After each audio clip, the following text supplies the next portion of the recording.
Okay, everybody, let's take a look at some skull bones. We're going to take a look, first of all, at the general regions of the skull kind of cap itself. And remember, as we're going through, we've got certain names for bones, as well as some specialized names for structures and regions. So we're going to just refer to our checklist as we go.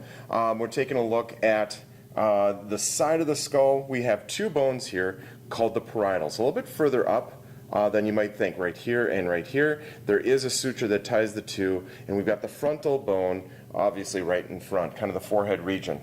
The next structures we see on our checklist on the frontal bone are those specialized structures and regions I referred to in just a second ago.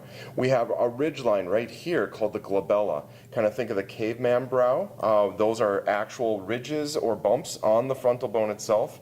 And then we have some openings. We see an opening right here, and again right here. Those are going to be the openings that go into the sinuses themselves. Because it's the eye above the eye socket, we call it the supraorbital, and then that term foramen just means hole. So that's a hole going into the bones that are just above the eye, so we call it the name supraorbital foramen.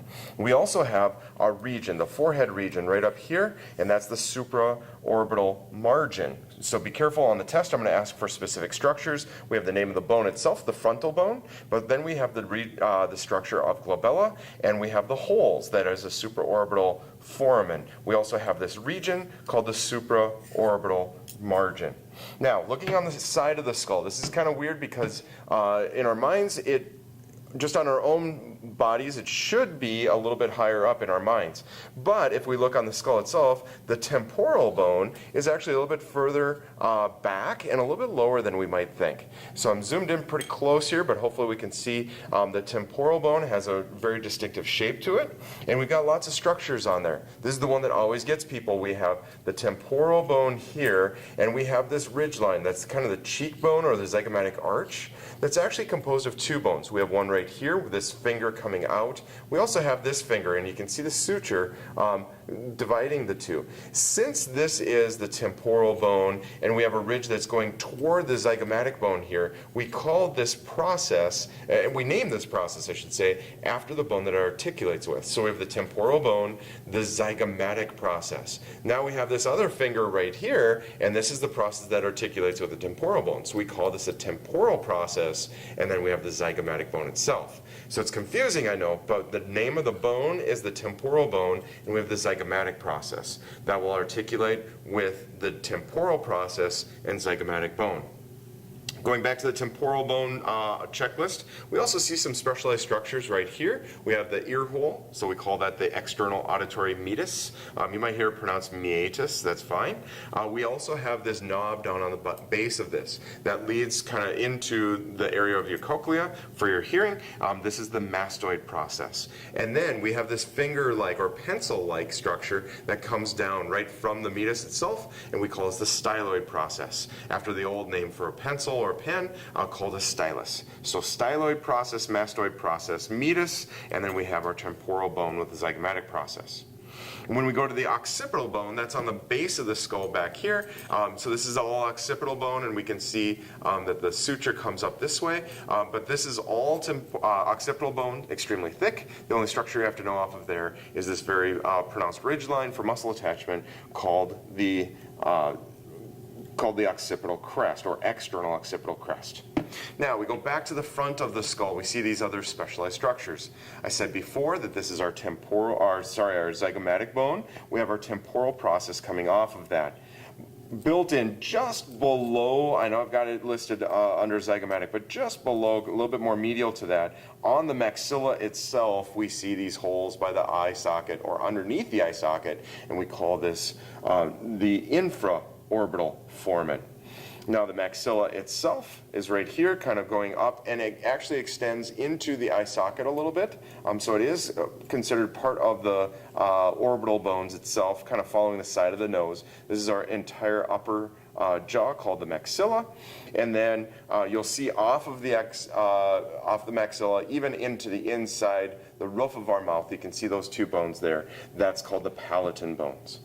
Before we leave to go look at other structures inside the eye orbital, I do need to point out this structure right here, this bone that goes up. That's called the vomer.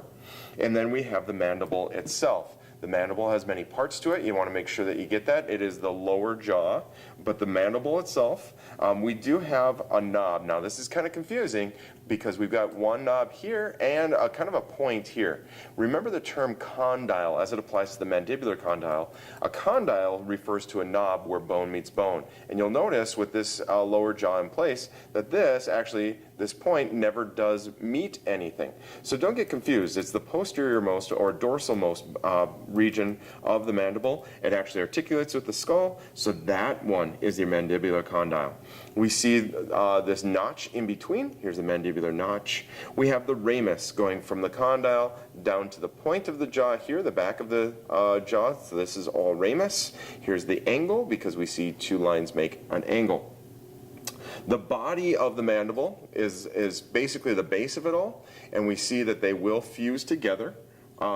Right here at the symphysis, there's two sides, so they'll actually make a little suture. Can't see it with this, they don't have it identified very strongly, but that is the mandibular symphysis. And I do need to point out there's one hole right here, and there's another hole right here on the base of the mandible. Be careful, this mandible has, or this hole I should say, has a specialized name. It is a foramen, but you'd think you'd call it a mandibular foramen, but it's not. It's called the mental foramen. This is where nerves and blood vessels will come out. I always tell students in class, mental, think dental. This is the one where the teeth are, so this is the mental foramen. Now we get into the eye orbital. We want to make sure we can see all those structures. The trick for me is always to start at the midline of the nasal bone and always work through to the outside or the lateral side of the eye. And always go through as a good study tip if I have a piece of tape or a number right here, don't sit and try to just memorize that or name it right off the bat. Always just start at the midline, be consistent, keep naming through, and you can never go wrong. So the first, as we're going through the eye orbital itself, we have the nasal bone, followed by the maxilla that goes to here. Now, getting on the inside of the bone, eye socket itself, we would then call that the lacrimal bone. There is, on the real skull, there is going to be a little hole right here. That's a lacrimal duct. Those are your tear ducts. Then we go a little bit further in there, and we're going to be able to see this bone right here. It's more rectangular, a little bit more horizontal. This one up here is going to be the lacrimal. Further back is going to be the ethmoid. Watch out, that's an M. And then we get to the back of the eye socket. There's all these bones back here, and that's the sphenoid. Now as we keep following the side of this is all sphenoid still. We have top wings and bottom wings and all that fun stuff. And then we see the zygomatic bone as it comes out to here. So the cheekbone actually does wrap around to the inside of the eye socket down to here. This is all sphenoid where the optic nerves and everything. We see, then we hit the ethmoid, the lacrimal, maxilla, and nasal bones. Those are all the bones of the skull. Now, we get into other specialized structures, other skull structures. We're talking about sutures. So, we're seeing the front of the skull here. We're seeing the frontal bone as it articulates with the parietal bones. As we do that, we take a look at that. That's going to be the coronal suture. That's between the frontal and two parietals. And then we see these two bones right here. These are your parietals. This is along the sagittal line, so we call it the sagittal suture.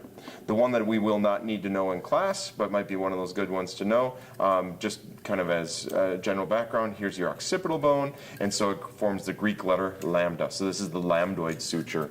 Again, not on our checklist, so we don't need to know that one.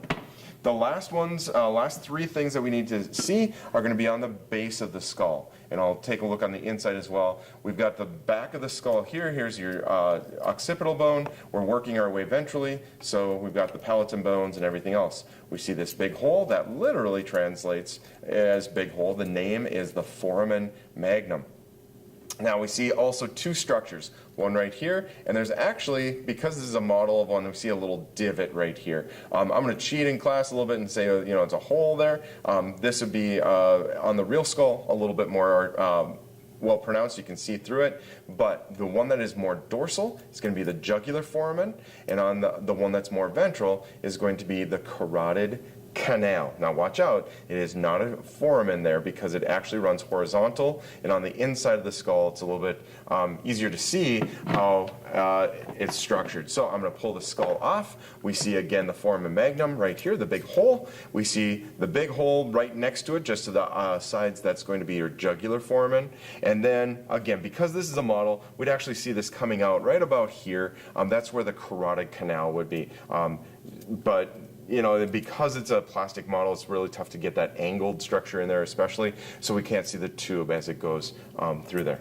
So be able to identify, now watch as I swing the skull around, we take a look, we look inside. You can't screw it up with jugular and carotid because if you just keep in mind that the jugular foramen is going to be more dorsal and the carotid canal is going to be more ventral, you can't mess it up. So don't get thrown if you see the front of the skull or the back of the skull on the inside, or if we take a look at the outside of the skull, sometimes you see it with the chin pointing up or with the chin pointing down, and you see it this way. Again, it's very clear to see your jugular is going to be closest to the foramen magnum. It's more dorsal, and then we just see the carotid canal a little bit more ventral.